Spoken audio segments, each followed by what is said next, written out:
Assalamualaikum warahmatullahi wabarakatuh. Selamat berjumpa kembali pada materi termokimia bagian kedua. Jadi kemarin kita sudah membahas termokimia pertama, masalah reaksi eksoterm, reaksi endoterm dan eksoterm. Kemudian sedikit entalpi reaksi, yaitu entalpi pembentukan dan entalpi penguraian, ya, delta H. Sekarang kita akan melanjutkan, yaitu entalpi pembakaran dan entalpi penetralan standar, ya, ya, delta Hc dan delta Hn, ya. Jadi sebelum saya lanjut, tolong tekan dulu tombol subscribe-nya.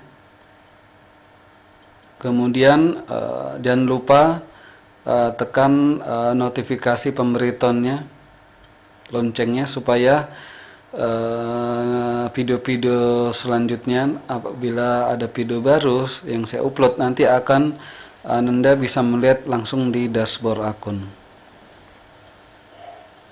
Ya, kita mulai saja. Jadi termokimia, ya, yang akan kita bahas kali ini submaterinya adalah entalpi reaksi dan menghitung perubahan entalpi delta H reaksi. Ya, perubahan entalpi pembakaran, ya. Jadi kali ini saya akan melanjutkan, ya, yaitu perubahan entalpi pembakaran, yaitu simbolnya delta Hc, ya. Perubahan entalpi yang terjadi pada reaksi pembakaran 1 mol suatu zat pada keadaan standar, ya. Jadi itu pengertian perubahan entalpi pembakaran delta Hc. Perubahan entalpi yang terjadi pada reaksi pembakaran 1 mol suatu zat pada keadaan standar. Contoh, ya. CaS, ya. S ini adalah padatannya, ini kalsium ditambahkan dengan 1/2 O2, fasenya gas, ini gas oksigen, ya, dalam bentuk molekul O2, akan menghasilkan CaO, ya, akan menghasilkan CaO, ya. Delta Hc-nya ini sama dengan minus 635,5 kJ. Jadi ada tanda minus, berarti reaksinya adalah eksoterm, artinya melepaskan kalor, ya. Jadi di sini reaksinya hampir mirip dengan reaksi pembentukan, ya. Jadi reaksi pembakaran ini identik dengan penambahan oksigen, ya. Jadi ciri-ciri sebuah reaksi apabila ada penambahan oksigen dalam bentuk gas, kemudian di sini ada padatan, fase padatan, maka bisa dipastikan itu adalah reaksi pembakaran. Jadi reaksi pembakaran juga dia akan membentuk sebuah senyawa baru ini, ya. Jadi hampir sama dengan reaksi pembentukan, di mana delta H-nya selalu dia minus, yaitu ekso, kecuali entalpi penguraian dia delta H-nya dia plus, ya, plus, yaitu endo. Kemudian contoh kedua yaitu H2, ya, gas hidrogen. Gas hidrogen ditambahkan dengan 1/2 O2 menghasilkan udara, ya, H2O, ya, menghasilkan air, ya, dalam bentuk gas, ya, uap air. Jadi delta Hc-nya sama dengan minus 286 kJ. Jadi di sini juga ada penambahan oksigen, ya, fasenya gas, kemudian dia ada gas, ada oksigen, ya. Salah satu cirinya ada pada penambahan oksigen O2 ini, berarti dia reaksinya reaksi pembakaran. Ini dia reaksinya ekso, ya.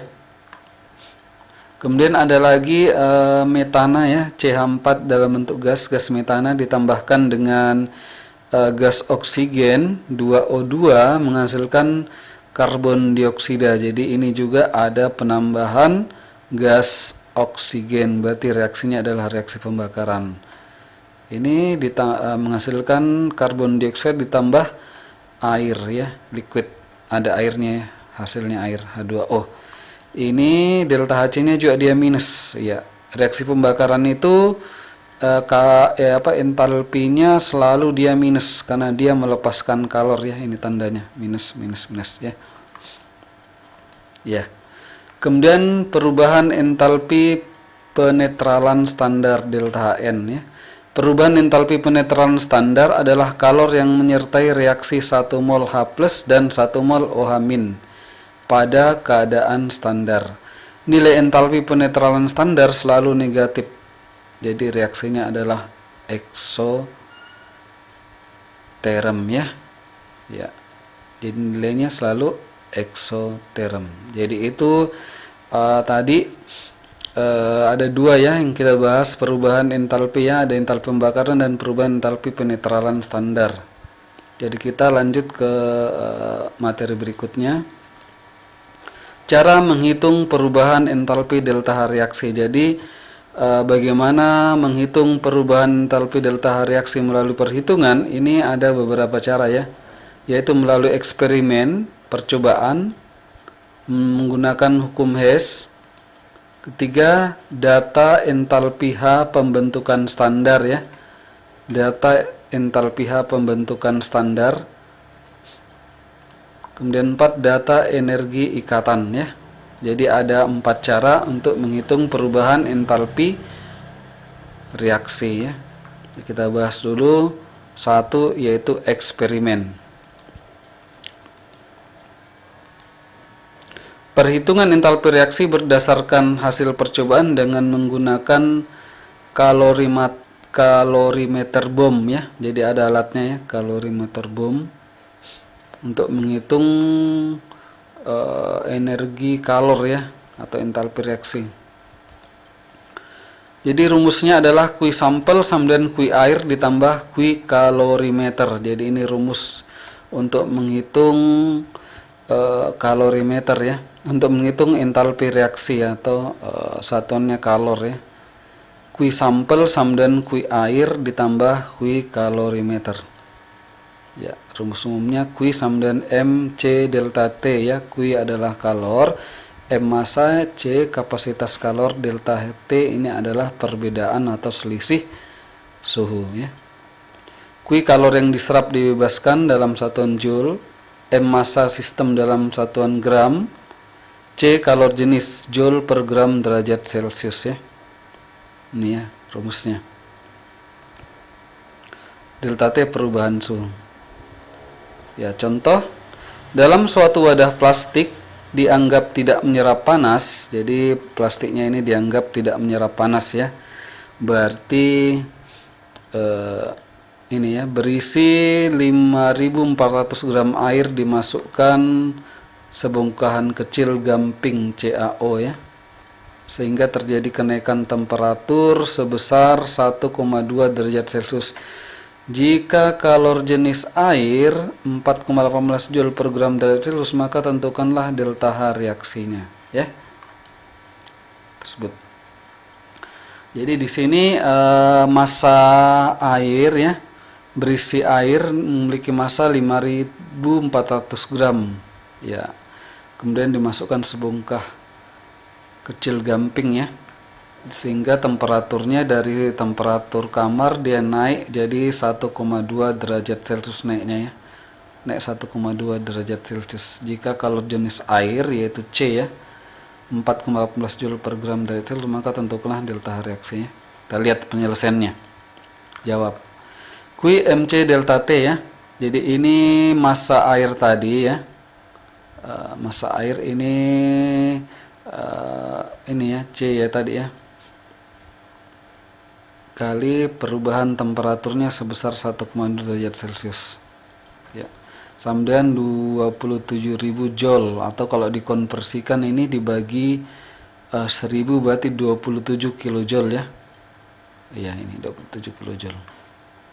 Jadi delta H-nya sama dengan minus 27 kilojoule ya. Nih. Per 500-400 gram air per 18 gram per mol. Ini satuannya, berarti kenapa dia minus ya? Berarti dia reaksinya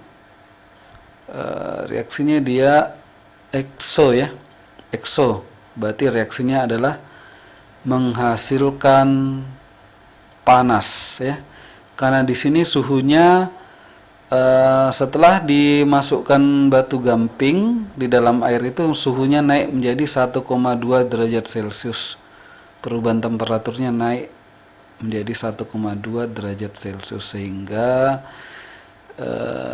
di sini terjadi penambahan kalor di sistem. Berarti ada sistemnya itu menghasilkan kalor ya. Reaksinya menghasilkan kalor, maka dia minus. Ya, sama dengan 0,09 kilojoule ya. Ya, dibagi dengan ini, dibagi dengan gramnya, kemudian dibagi dengan massa rumus ya, massa rumus air ya. Ya. Ini ya, kilojoule ya. Jadi gramnya nanti mati ya, gramnya mati, sisa kilojoule per mol ya.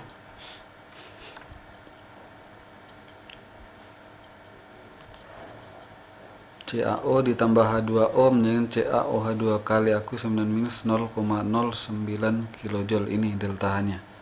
Ya. Kenapa berubah jadi 0,09 kilojoule per mol? Jadi ini tergantung dari soalnya. Apabila soalnya cuma menginginkan sampai di kilojoule, maka hasilnya dia minus 27 kilojoule. Tapi kalau misalkan dia mintanya satuannya kilojoule per mol, maka dia harus dikonversi begini dulu ya. Ya, jadi ini harus dibagi dengan 5.400 gram dulu. Ya, kemudian per 18 gram per mol. Baru dapat ini ya. Nih. Ya, jadi dua adalah menggunakan hukum Hess. Kalau reaksi tidak bergantung pada lintasan jalan proses reaksi, tetapi hanya ditentukan oleh keadaan awal dan keadaan akhir reaksi. Contoh ya, A menuju B ya, kemudian dari A ini menuju ke C, kemudian C ini menuju ke D ya. Jadi pertama ini A, dia menuju B, A ini mau menuju ke B, tapi bisa juga A ini ke C dulu, kemudian ke D ya. Ya, ini. Kemudian B ini menuju ke D. Ya, jadi untuk mencapai D ini, si A ini bisa melalui B dulu baru ke D, atau ke C dulu kemudian masuk ke D. Jadi sama ya, sama. Jadi dia bisa lalui ke sini sampai juga ke D, bisa dari bawah ya. Ini dari A ke B ini menghasilkan entalpi H1 sebesar delta H1, kemudian A ke C ini delta H2, ini sebesar delta H3, ini delta H4 ya. Jadi delta H1 A ke B ini sama dengan ya, delta H2 ditambah delta H3 ya, delta H2 ditambah delta H3 dikurangi delta H4 ya, dikurangi delta H4.